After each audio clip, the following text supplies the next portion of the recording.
Assalamualaikum warahmatullahi dan salam sejahtera. Cikgu harap murid-murid sehat dan bersemangat walau di mana pun murid-murid berada.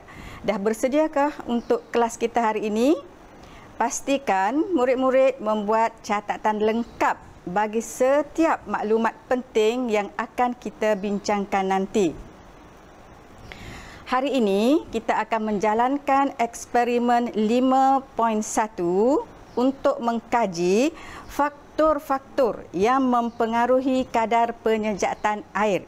Cikgu akan tunjukkan cara untuk menjalankan eksperimen bagi mengkaji bagaimana kelembapan udara dan suhu persekitaran akan mempengaruhi kadar penyejatan. Eksperimen ini akan dibahagikan kepada dua bahagian, iaitu eksperimen A dan eksperimen B.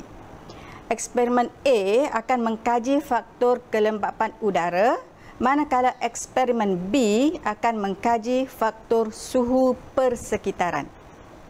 Penyejatan air ialah satu proses yang berlaku di permukaan air yang menukarkan air menjadi wap air, dan proses ini boleh berlaku pada sebarang suhu.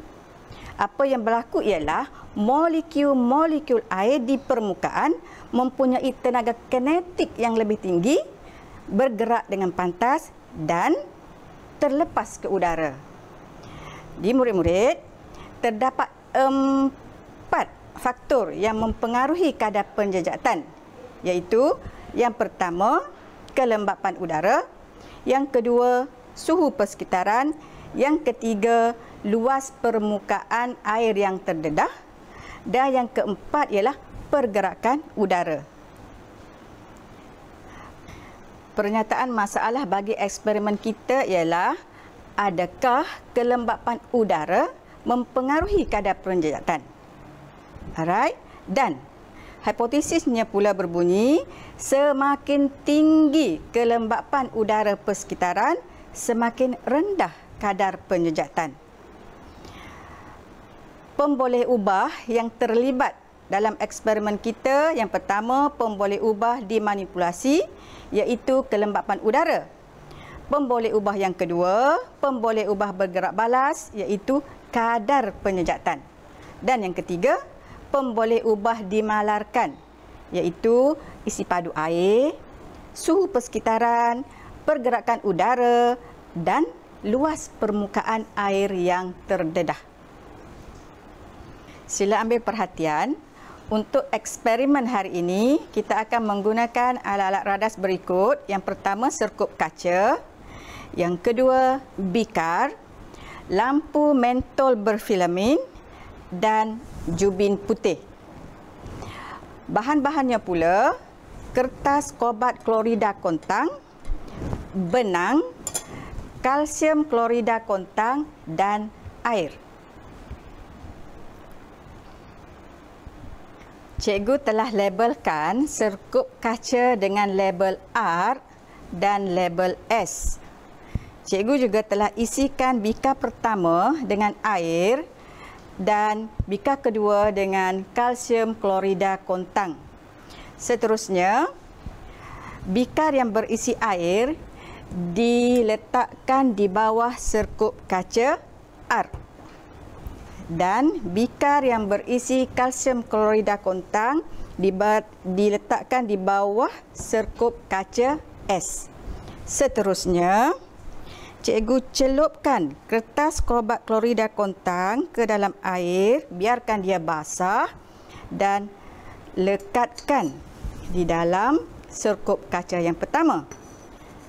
Seterusnya, kertas kobat klorida yang satu lagi juga dicelupkan di dalam air, pastikan dia basah dan dapat warna merah jambu, dan diletakkan di dalam serkup kaca yang seterusnya.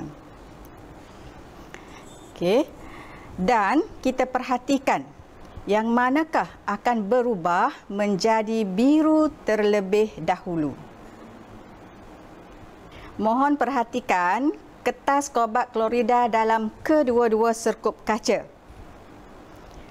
Didapati, kertas kobalt klorida yang diletakkan di bawah serkup kaca S menjadi warna biru terlebih dahulu berbanding dengan kertas kobalt klorida yang diletakkan di bawah serkup kaca berlabel R.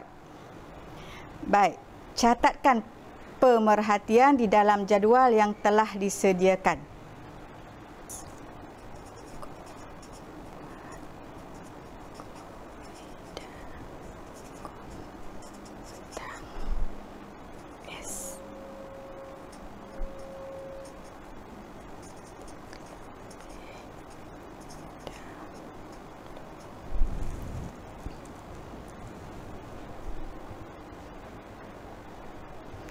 Di paparan adalah jadual pemerhatian untuk eksperimen A tadi.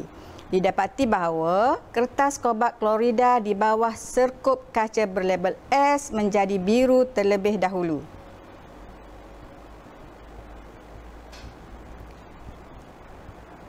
Seterusnya, mari kita jalankan eksperimen yang kedua, iaitu eksperimen B untuk mengkaji faktor suhu persekitaran. Pernyataan masalah, adakah suhu persekitaran mempengaruhi kadar penyejatan? Hipotesis kita ialah semakin tinggi suhu persekitaran, semakin tinggi kadar penyejatan air. Eksperimen ini melibatkan 3 pemboleh ubah, iaitu pemboleh ubah yang dimanipulasi, iaitu suhu persekitaran. Pemboleh ubah bergerak balas ialah kadar penyejatan air, dan pemboleh ubah ketiga, pemboleh ubah yang dimalarkan, iaitu isi padu air, pergerakan udara, luas permukaan air yang terdedah dan kelembapan udara. Baiklah murid-murid, mari kita mulakan eksperimen B sekarang. Pertama, untuk eksperimen ini ialah kita labelkan jubin putih kita dengan label J dan label K. Seterusnya, kertas kobalt klorida kontang ini kita celupkan ke dalam air keseluruhannya sehingga dapat warna merah jambu, dan kita letakkan di atas jubin J pertama. Yang kedua, kita celup sama seperti tadi, letakkan di atas jubin K. Seterusnya, kita letakkan kedua-dua jubin putih J dan K ini jauh daripada tingkap dan kipas. Seterusnya, jubin K kita letakkan di bawah lampu mentor berfilamen.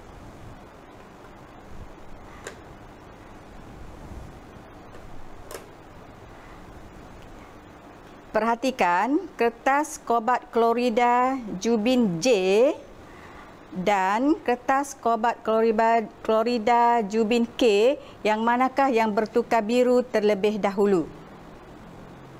Daripada pemerhatian, didapati kertas kobalt klorida di atas jubin putih berlabel K menjadi biru dahulu.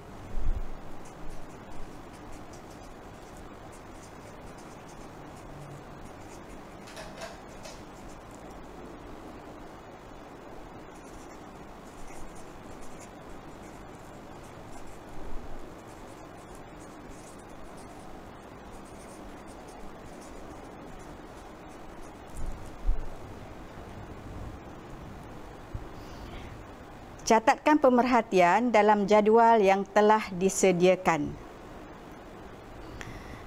Kita telah selesai menjalankan kedua-dua eksperimen A dan B, dan jadual menunjukkan keputusan yang diperoleh.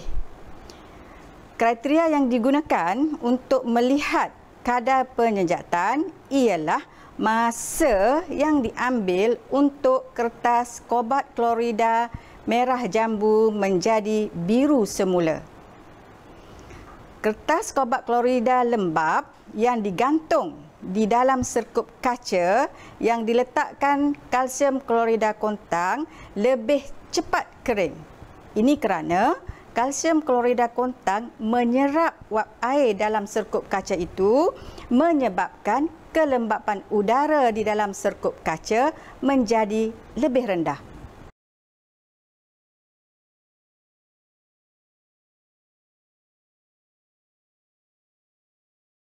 Sekian sahaja untuk kali ini.